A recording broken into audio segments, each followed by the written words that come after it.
These guys aren't fucking around. I know. They're not fucking around. These guys are surgical. And so we have to get our shit together. Problem with the Democratic Party, weakness.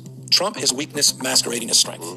Democrats, weakness. And that fundamentally has to be addressed. We can get into the issues. We're dominant in terms of the vast majority of issues. The American people are with Democrats. Not all of them, but the vast majority. But at the end of the day, that's the issue we have to address. Bill Clinton said it better than anybody else. Given the choice, the American people will always support strong and wrong versus weak and right.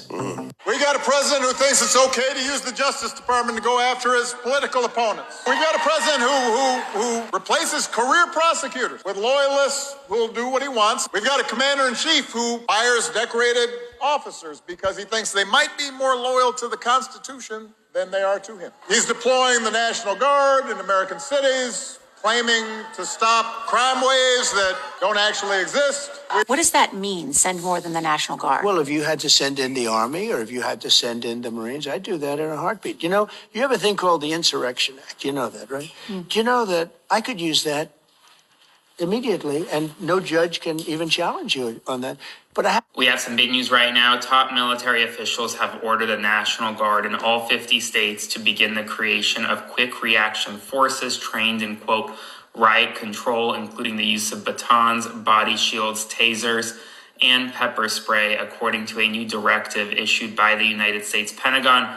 We have big news right now. Donald Trump is now calling for deporting American citizens next. This is serious, and he just made this statement. Speaking in Florida, Donald Trump called for the deportation of U.S. citizens, saying we have a lot of bad people that have been here for a long time.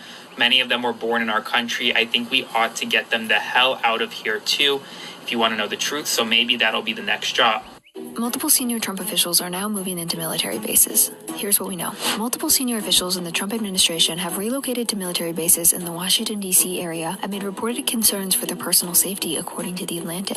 Top Trump advisor Stephen Miller and his family recently moved into military housing after their neighbors in Arlington, Virginia protested their presence. The Millers have since listed their home for $3.75 million. Homeland Security Secretary Kristi Noem is residing in a government-owned residence in Joint Base Anacostia Bowling, a home typically used by the Coast Guard commandant.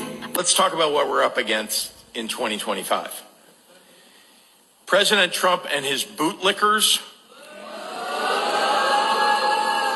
have torn down the U.S. Department of Education from the inside. Instead of helping to improve math and reading scores like you all are doing and supporting our educators, they're making it harder for students to get ahead. Books are being banned. History is being erased. Republicans want to take billions away from public schools. As the world suffers, the real-life Hunger Games and Trump's Great Gatsby show must go on.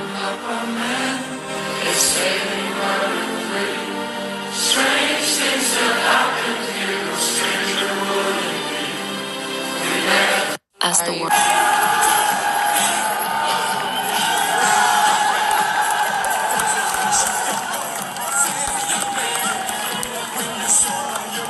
Last Friday, the court spoke loudly. They spoke clearly. Donald Trump cannot block SNAP benefits and treat hungry Americans as political pawns. The stories from the weekend were shameful, sickening. People overwhelming food banks, handing out groceries in lieu of Halloween candy, teachers paying out of pocket to give their students extra food. Across America, appalling scenes were seen of people worried they wouldn't be able to feed their families and even themselves. I'm here at the Kia Forum parking lot where the Los Angeles Regional Food Bank has set up temporary food relief for families and individuals whose SNAP benefits have been affected by the government shutdown. Now, 2 U.S. judges yesterday did order the Department of Agriculture to release contingency funding to restart the SNAP benefits. But those funds may not reach families who are hungry for up to a week. People here waited in line from 45 minutes to an hour to get a box of food here at St. Mary's Food Bank. We're at the 31st Ave and Thomas location, and St. Mary's tells me it's been this way for months. And with the SNAP benefits pausing, come Saturday, food banks are going to be under even more pressure. Because we have no money right now, so we're just trying to get some food to eat for my mom, especially for my mom, because she's sick right now. And we're not getting the stamps. and I gotta take care of my grandson.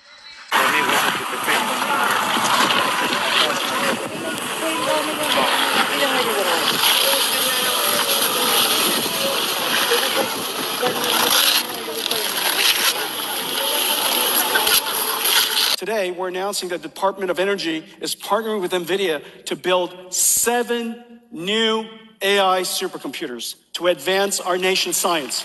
We are announcing today 17 different quantum computer industry companies supporting the MVQ link, and 8 different DOE labs: Berkeley, Brookhaven, Fermi Labs in Chicago, Lincoln Laboratory, Los Alamos, Oak Ridge, Pacific Northwest, San Diego National Lab. Just about every single DOE lab has engaged us, working with our ecosystem of quantum computer company. We're going to create, for the first time, a software-defined, programmable computer that's able to communicate wirelessly and do AI processing at the same time.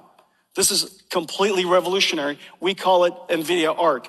And Nokia is going to work with us to integrate our technology, rewrite their stack. Nokia is the second largest telecommunications maker in the world. It's a $3 trillion industry.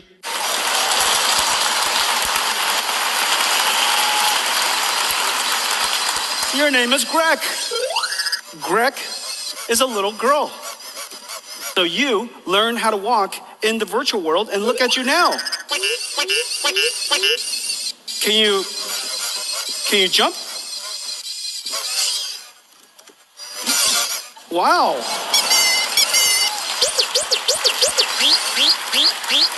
We're finalizing the design of Optimus version 3. That really is going to be a very remarkable robot.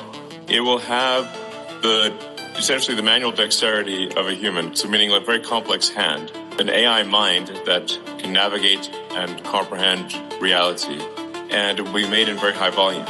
It might be more of my mental cycles than anything else, any other single thing on Optimus. 1,500 hours. That's how long this robot has been working on BMW's production line without a single day off. No weekends, no sick days. No, I'm not feeling it today. 10 hours a day, every single day, for 5 straight months. This isn't a test. This is actual production.